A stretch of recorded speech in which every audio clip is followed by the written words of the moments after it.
Hello and welcome to this re-recording of a webinar that we gave earlier on the AI Professional Development Plan.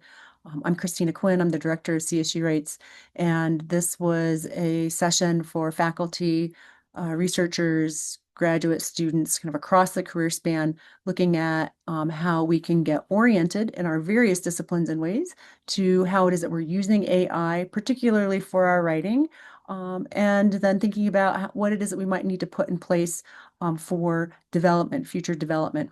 So this is a planning webinar. It is not a technical webinar. I'm not going to show you how it is that you can use AI, but what we will talk about is how it is that you are engaging with AI and making decisions about your AI use in relation to the work that you're doing within the field.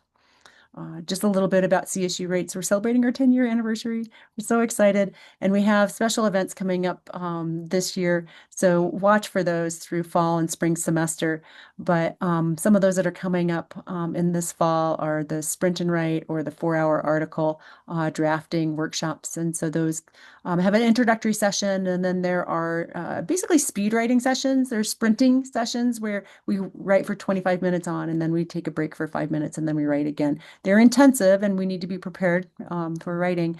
But if you're interested in those, please sign up on the website. The book club this semester tackles Co-Intelligence by Ethan Mollick. It's a fabulous read on AI. And it gives us a really positive spin on how it is that we might be working with AI regularly. It's written not necessarily for researchers or academics exclusively anyway, although he is an academic. And it'd be great to have you attend, and so that we can have a robust conversation either in person on November 5th, or if you can't attend in person, feel free to join the November 6th conversation virtually. And then if you are interested in book publishing, we have an immediate event coming up on September 18th. Registration opens for that tomorrow on September 5th. But please join us for the Academic Book Publishing Information Day. And this is something that the College of Liberal Arts is organizing, putting on, and we're helping support, and the Vice President of Research is as well co-sponsoring. Citation Arcana, Cite While You Write. This is in partnership with our experts at the CSU libraries. And we have folks coming in, Rochelle Reamer and Anna Ferry, who are going to talk about how it is that you can use Zotero and its fabulous new functions, speaking of AI, and be able to use it to cite while you write. For our purposes today, this is what we talked about in the earlier session. And what I encourage you to do is, as we get to the point where we are talking about information that's on a PDF that I shared, please take a moment and just do those questions or think about them, answer them in your own way. And if you did not sign up for the webinar and you did not receive a PDF, please just email me and I'm happy to send it to you, or email CSU Rights, and we'll send that out to you. So we're going to talk about AI literacy and developing some sort of vocabulary and making sure that we're clear on what it is that we're thinking about when we're thinking of AI. We'll talk a little bit about AI use disclosure, thinking about you and AI, and that's the reflection portion of it, the worksheet that we had, developing your own inner AI compass, and then thinking about outer AI guides, where those are coming from. Developing an AI use crosswalk, which I think is essential for us to make good decisions in the moment about how we're writing and working with large language models, and then thinking in the future towards your AI development journey. AI literacy is ultimately critical to our safe and effective use of AI within an increasingly digital world. Super fast moving, and we'll talk about that. I love this diagram and the work of Digital Promise, where they talk about first we need to kind of use and understand and then evaluate through that process. And it's just an ongoing, continual process. And that's going to be the nature of working with AI. The programs are going to continue to change, and we are going to have to continue thinking about how we are best using those for, or not using those, quite honestly, making decisions not to use them perhaps in our research. Artificial intelligence has been around for a long time before 2023, when ChatGPT kind of opened up to open AI, right? But within these kinds of big framings of artificial intelligence as we move through into machine learning and deep learning and generative AI, depending on your field, you may already be using a fair amount of machine learning, and that may be necessary for you to crunch large data sets, for example, and do analyses. Some of you might be familiar with deep learning and be working with something like PyTorch. Many of us, and mostly what we're going to be talking about today, are those generative AI models that have more recently launched, and that have really changed how it is that we understand how we can write and edit our own work. They have very easily understood human personas that they can take on as well. So we'll talk a little bit about that in our professional development. And in that regard, I do encourage you to think about AI and what you're engaging with as a computer system, as a system or a program.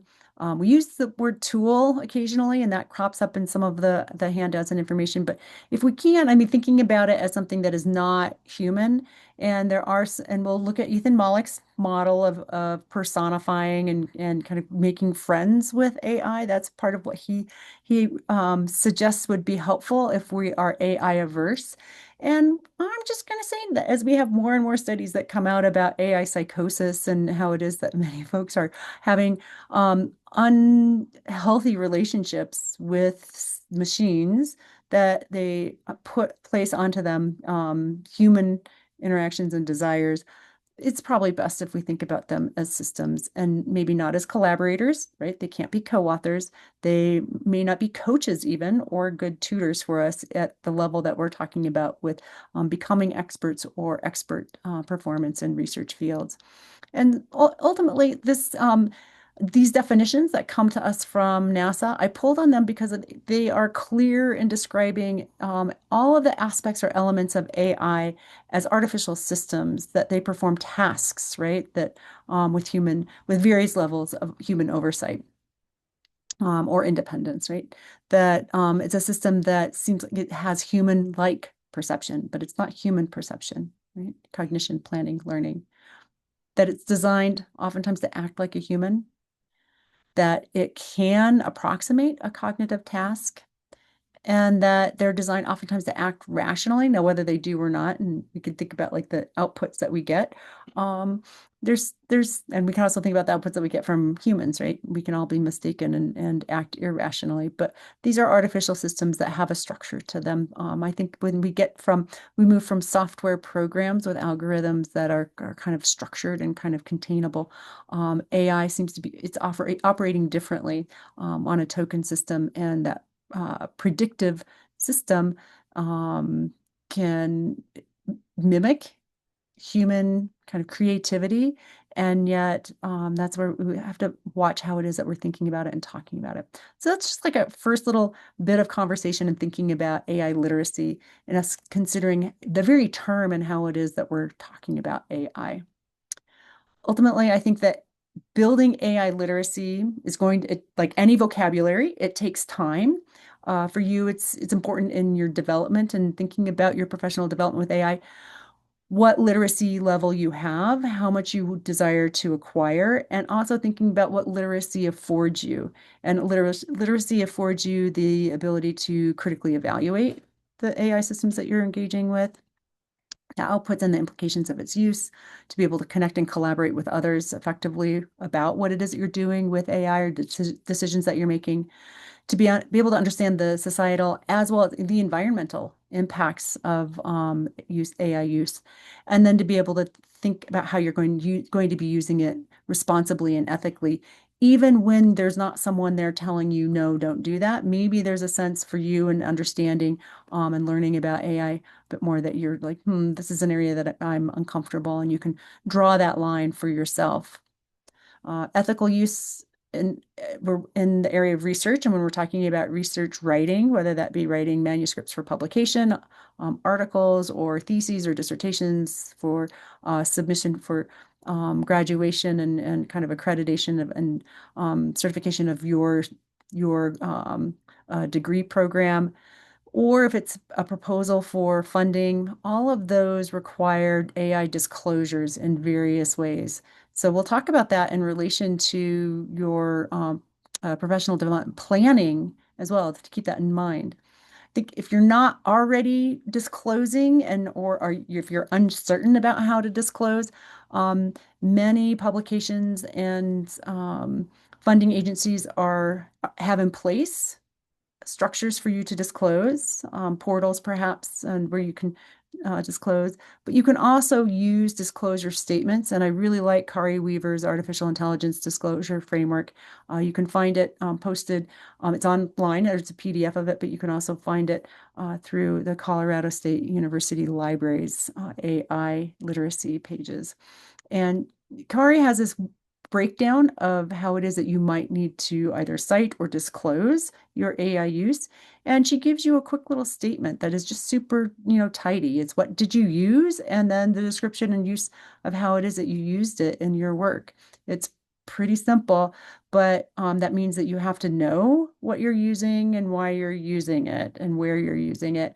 And that sounds kind of simple or silly to say, but I think that what we know is with computers, as we're moving through text and doing multiple tasks at a time, it's very easy to slip into using a program and then forget that you've used it in a particular way. So it's good to track and good to disclose. And to be aware, of course, for your own professional and brain development.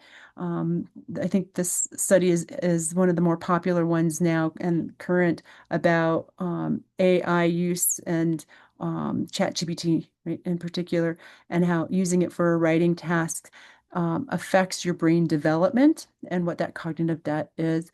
And so that the offloading of certain cognitive tasks is actually not to our benefit. So if you're thinking about your professional development and what skills you want to develop over time, it's quite possible that you will make decisions about not using AI very much in the same way that if you want to be physically fit, you might be making a decision not to eat certain types of foods or to not sit for long periods of time, that you might build in some good exercise or some other things that are going to keep you fit and working well. Same thing with our writing and our AI use. So the reflection that we did, again, this is a PDF worksheet that I am happy to send to you. The reflection portion, the initial reflection was really about your career path and goals and where it is that you see yourself and where you want to be. So if you're really early career stages and you may have graduate school still to finish up, or if you are kind of mid stages or even later stages, you're going to have different things that you want to do within those years. And so it's helpful for you to just have a little chart. Maybe you already have that, but if not, it's helpful to think about it now and in relation to the skills that you want to be building with AI. Then also thinking about what's most common, what are the most common documents in your field? And it seems perhaps silly, you can manuscripts, proposals, right? You can just write them down. But once you start getting into it, you're like, wait, there's lab reports or there's whatever the things are, there's probably many more documents and things that you need to produce in your field. Letters of recommendation, for example, any number of things that are documents that you would be producing. And then what are the most important ones for your reputation? And I would say even letters of recommendation can be related to your own reputation. But it's important for you to be thinking about in relation to what you're putting out and what types of documents you're creating, how it is that you may or may not choose to use AI. Thinking about the challenges that you currently face in your research and writing, be as specific as possible about those challenges. Is it about generating new ideas and starting with the kind of blank page? Is it about editing what's already there? You've got too much text and it's overwhelming. So thinking about and being as specific as possible about the challenges that you faced. The reason for that is because it allows for you to think then about what an AI program might be able to help support you with. We know that it can be a great kind of boost for productivity to help folks within certain areas. You don't want to be offloading. Again, cognitive offloading is not what you want to be doing. You don't want to be taking the very skilled work and developing an expertise and offloading that to AI, in part because it can't do what it is that you do, right? And have the knowledge that you know and understand the gaps in the field and those kinds of things. But what happens when you list off your challenges, you can identify what might be helpful. You can also identify the places and be aware of where you might be tempted to offload in ways that you shouldn't. And I think that getting an internal compass, talk a little bit more about that, and some guidance for your own professional development is really imperative for us right now. It's the wild, wild west, and we don't have a lot of external guidelines. And so having some internal guidelines and a compass is really helpful. And self-awareness is necessary for that. And then considering your goals, your outputs, and those challenges, what specific AI skills or capacities do you want to develop? And so getting specific with that. And it may be that that's not a question that you can answer right now. And if that's not, then, if you think it can help with certain things or you're not sure, you can go and start looking into some programs and seeing what's available or having some conversations and come back and answer that. So your AI kind of geolocation. I love this map, by the way. It's the AI globe. And for all the various reasons, you can see why this globe is challenging and what it represents when we ask for AI to create a visual image of the Earth. And then this is what we get. It's entertaining. It's interesting to look at.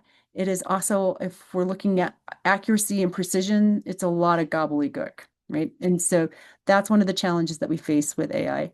AI, LLMs for language or for image, these are processing systems that are just changing rapidly. They are moving target for us. And so it's really important, I think, for us to be able to figure out where we fit within that whole landscape.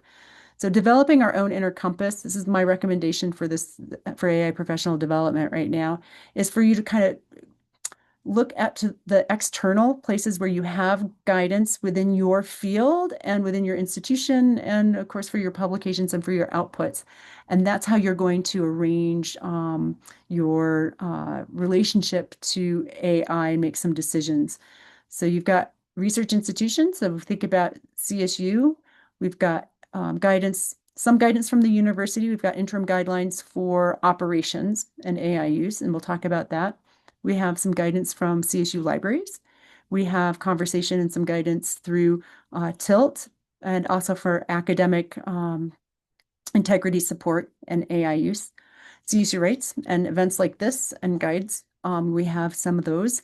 And then you can think about research institutions also as industries perhaps that you are collaborating with. If that's the case for your research, it may be community partners. They may have AI guidelines and use agreements. And so thinking to where is it that you are doing your research or your scholarship, and then what kind of guidance are you getting from those institutions?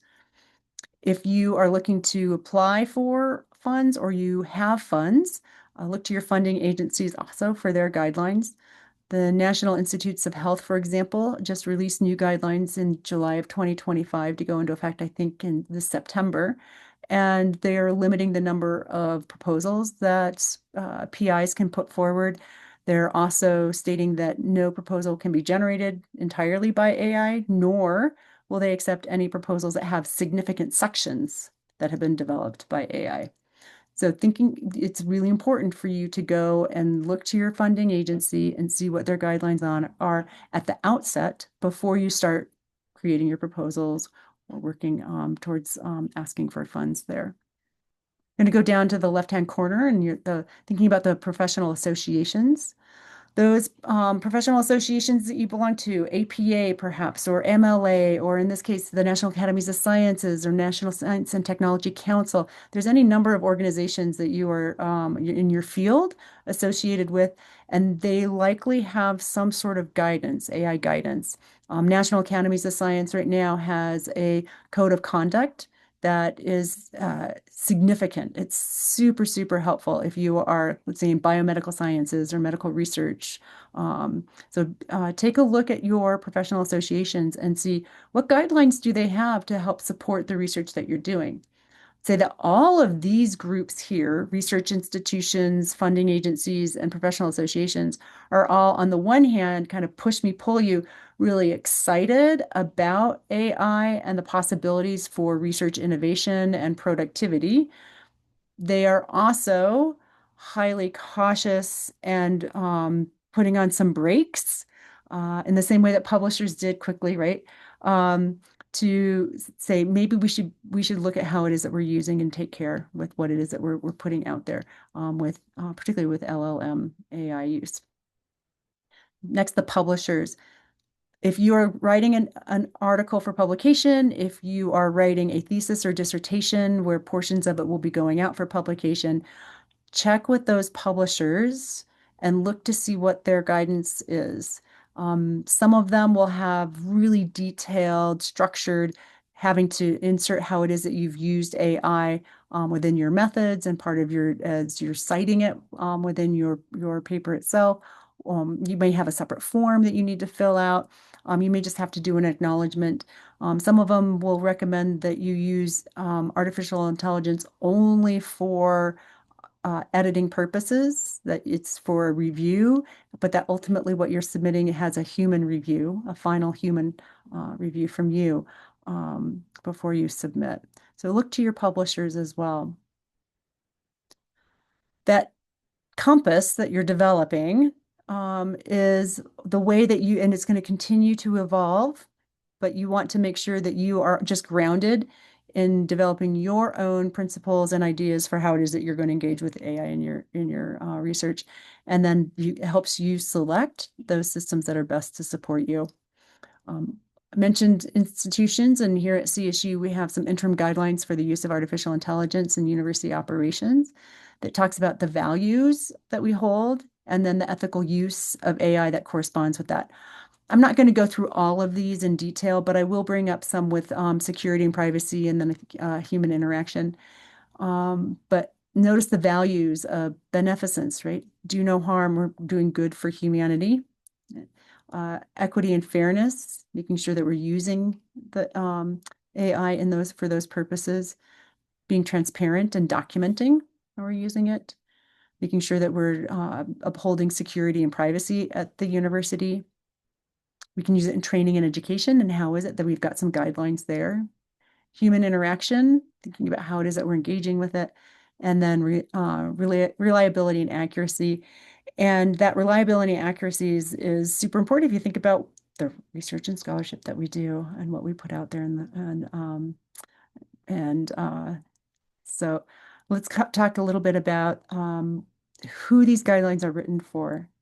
So these are written for CSU employees and thinking about mostly university operations.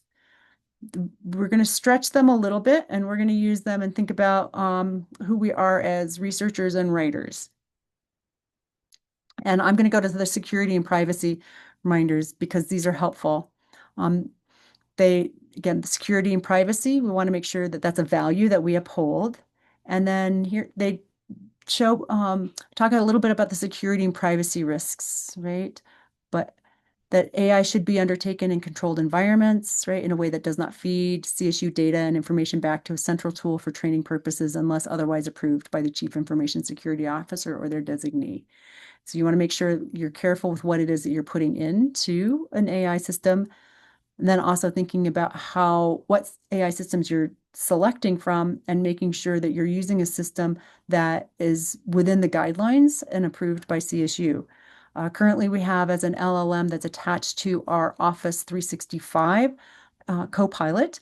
It's a version like ChatGPT. And so that is something that if you're using our secured version, if you're logged into your CSU account with your net ID, you're using our secured approved version of ChatGPT. Right? But if you are paying for a version, if you're using another version, just take care and don't pump in your own work from CSU, other people's work. And most, by the way, publishers are cracking down on peer review or review, and that is done by dropping in unpublished work right into LLMs.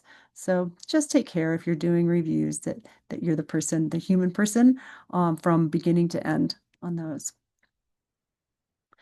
Human interaction, I want to talk a little bit about that and make just a reminder that human oversight, monitoring misinformation, right? Appropriate data use, output clarity, right? It's the human in the loop or making sure that there's always human review, human oversight. Those are terms that you'll hear more and more. And what that does is, again, the more that we work with these ideas and become familiar with some of the guidelines, the better we are going to be at being able to make the decisions on the ground on how we select tools or systems, excuse me, and how it is that we decide that we want to be using it.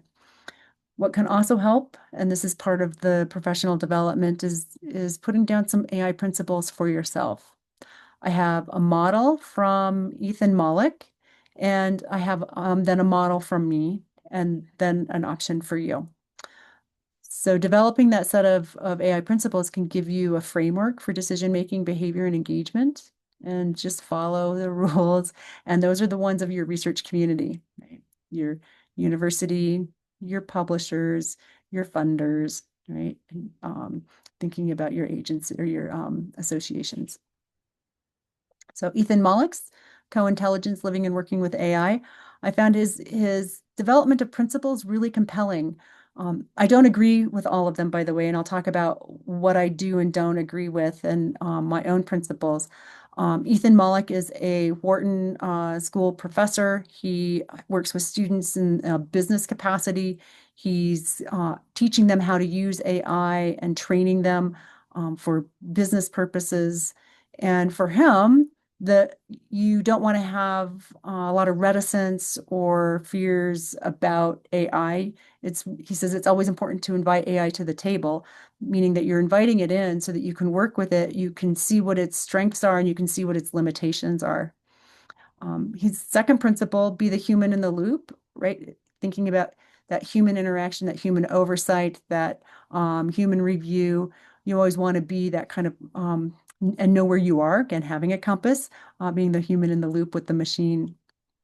He says to treat AI like a person, but tell it what kind of person it is. And he spends a fair amount of time talking about personas and the value of personas and the value of being friendly with AI, not to get better results, although he does talk in ways that you can shape your prompts to get better results, but in order for you to feel more comfortable using it. And I'm going to say, given what we are now learning about AI psychosis and relationships and troubles that people are having in mental health, engaging with I would say that it's important for us to maintain some divisions and boundaries in how it is that we think and talk about that. So again, as I mentioned, talking about AI as a system, a tool maybe, right? Something you want to use, but not thinking about it as a person. And then assuming that this is the worst AI that you'll ever use is his last principle, meaning that it will get better and that just because it's acting one way now, it may not act that way in the future. So just know, again, that swiftly changing landscape of AI development, we're all swimming in it. So my AI principles currently are being open to learning about AI as part of becoming an informed and agile scholar, right? I think it's necessary for the line of work that I do in writing, for example. There are, by the way, many writing scholars who have a very different view and who are not interested in inviting AI to the table. To be deliberate when deciding when and when not to use AI, to approach AI as a system, as we mentioned, not as a human. And I think not even as a tool sometimes, although we use that term and I use that term so easily. But a tool suggests that it has boundaries and that we can wield it very well. And there's not a lot of wielding of AI. It functions like an intelligence. It mimics intelligence, which means that when we engage with it, we're not engaging with it in a way that we control in the same way that we often control our tools. So I think that's one of the cautions that I have, although you'll see that I do use the term tool later on in the presentation, and we can adjust that and edit it. But be open to others, transparent about your AI use, and then reflect and assess on that use regularly, and then course correct as needed. And then your principles. And so all of this is part of that worksheet. And so feel free again to reach out if you want to have a copy. Gathering AI resources and developing your own AI use guide. I've pulled this and a version of this we've been using for a year or so, drawn mostly from the CSU Library's kind of crosswalk guide on information about AI systems and talking about what the AI program is and kind of what it's used for and those things. And I think that's it's helpful for us to see kind of like what the options are for us to be able to engage. And I'll show you their crosswalk in a bit. But it's if you know that there are certain programs that would be useful for you, write them down, track it, and then also write down what they're useful for so that you can keep track of when it is that you might want to engage with them or not. And then when it is that it's most appropriate for you, you get to decide what stage of manuscript or proposal development it would be best for you to be using it or not using it. So in that handout, there's a crosswalk that's designed specifically for professional development and thinking about, again, that task and what it is that you would want to be doing, perhaps with some AI programs, what that program is, identifying any training needs that you have for your own development, thinking about the journal, the agency, where it is that you're going to be submitting to, what are their guidelines. It could be that you're writing something for a department. It could be that you're writing something for some special organization. Just make sure that you're clear on what their guidelines are for AI use. Consider the benefits and the limitations of that. Consider again when to use it, at what stage of the document, and your own kind of working through the writing of that document. And then this part is essential. What's your disclosure plan? If you are using it kind of midway through, and it's part of your methods, let's say you're using an AI for data analysis of interview data, then how are you going to disclose that? Write it down, right? Get a sense of, I'm going to include a description in my methods section. I might describe it and kind of, if it's relevant somehow in my discussion, I might bring it back as talking about necessary or important or innovative in the field, whatever the things are that you might want to be bringing back in the writing itself, in your references and your acknowledgments. Look to the journal where it is that you're going to be submitting. And so then figure out what your plan is based on the document and where it is that that document is going. I've mentioned the libraries many times. They are a great resource for us. They have information on AI, anywhere from prompt engineering and guidance there to literacy, researching, teaching, learning, and citing AI. So that the Kari Weaver document that I mentioned, for example, is within these resources. You can find it there. In the researching with AI, they give us a sense of tools and opportunities for us to see what we might find useful, particularly LLMs, for doing questions and when to use it and thinking about what you'll get from it and whether you can export results. So here they're interested in giving us information about what the tool is and how it's used and that kind of guidance. There's not a lot of guidance though on helping you make a decision on whether you do want to use it or you don't, right? All of that is up to you. And so that's what we're doing here in professional development, thinking about our AI use. For your ongoing AI use, it'd be helpful for you to be thinking about ongoing AI literacy development, ethical and responsible use, how it is that you're going to continue to grow in proficiency with different elements, different tools, right? And then collaboration and communication and thinking about how it is that you're going to have conversations with others, with co-authors in particular, and collaborators. How do you use AI? And then thinking about, maybe you want to teach or mentor others in responsible use, but it's really helpful for us to have some experience with it. I think the first step is for us to get grounded in how it is that we want to be using it so that we can better understand our approach and our interest. Ultimately, thank you for being here. If you did attend earlier and you're rewatching us, thank you for filling out the Qualtrics survey. I'm hoping that you did. And thank you for your time being here. Reach out if you have any questions, quinn@colostate.edu or CSU Writes at colostate.edu works as well. And my parting encouragement and wishes for you is take what you learned today, put it into practice, explore what works best for you. Leave the rest and share widely with exuberance. And when you do, if you could give us some credit, that would be awesome. Thanks so much. And until we meet again, may your writing be brief, frequent, low stress, and highly rewarding. Take care.